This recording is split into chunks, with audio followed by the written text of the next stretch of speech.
اللہ کے رسول صلی اللہ علیہ وسلم کی سیرت کے یہ دونوں پہلو موجود ہیں۔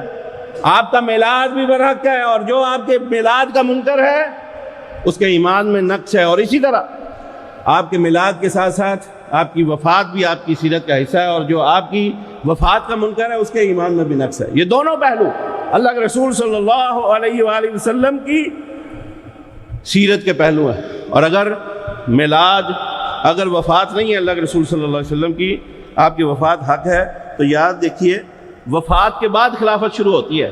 اور اگر ہم وفات کا انکار کر دیں، جناب صدیق، جناب فاروق، جناب عثمان، جناب علی، ان کی خلافت کا کیا معنی ہے؟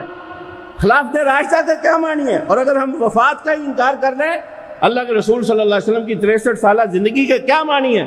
اور اگر ہم وفات کا انکار کر دیں، اللہ کے رسول صلی اللہ علیہ وسلم کی ازواج مطہرات کی بیوگی کے، ان کے بیوہ ہونے کے کیا معنی ہے؟ اور اگر ہم آپ کی وفات کا انکار کر دیں تو پھر جو جناب صدیق اکبر رضی اللہ تعالیٰ عنہ پر یہ تہمت لگائی جاتی ہے کہ آپ نے فاطمہ کو رسول کی وراثت میں سے سیدہ کو حصہ نہیں دیا، تو پھر جو شخصیت وفات ہی نہ پائیں ان کی وراثت کے کیا معنی ہیں، اور پھر سیدہ فاطمہ کے وراثت کے حق پر دعوے کے کیا معنی ہیں؟